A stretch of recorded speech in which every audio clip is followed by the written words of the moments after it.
Hello, my name is Michael Clements, and I'm the Managing Director of Synergy Research Services, which provides investment opinions and a model portfolio of 50 companies that we've chosen from the biggest, best, most resilient, profitable, and growing companies around the world. This is the fourth of a series of informative videos that we have created for investors, and its purpose is to acquaint you with some examples of risk that you may not be aware of, which is why we focus on owning the biggest and best companies in the world. The first example is the risk of permanent impairment of capital. As JP Morgan wrote in an executive summary of their study on company volatility called The Agony and the Ecstasy, when using a universe of Russell 3000 companies since 1980, roughly 40% of all stocks have suffered a permanent 70% or greater decline from their peak value. For technology, biotech, and metals and mining, the numbers were considerably higher. Think about that. 4 out of every 10 companies from a pool of 3,000 permanently dropped in value by 70%. And presumably another chunk of companies suffered similar permanent losses. Not good. The second example of risk is negative lifetime returns versus the broad market.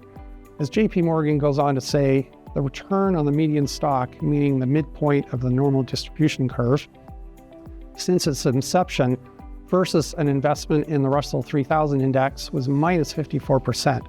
2/3 of all stocks underperformed versus the Russell 3000 index, and for 40% of all stocks, their absolute returns were negative. Another way of saying this is that only 1,000 stocks outperformed the Russell 3000 index, and the rest varied from mediocre to terrible.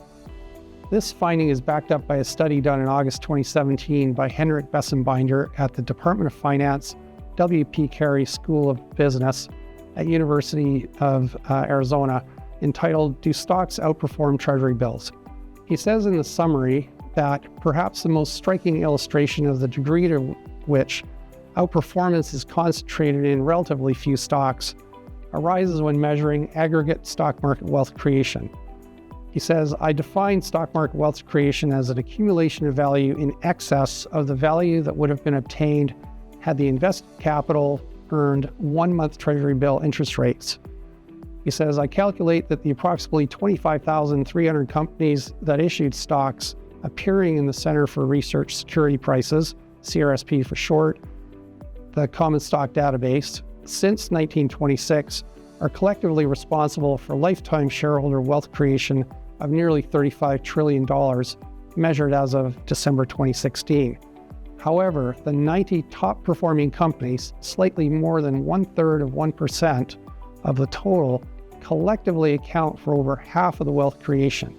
The 1,092 top performing companies, slightly more than 4% of the total, account for all of the wealth creation. That is, the other 96% of companies whose common stock has appeared on the CRSP collectively generated lifetime returns that match the 1-month Treasury bill.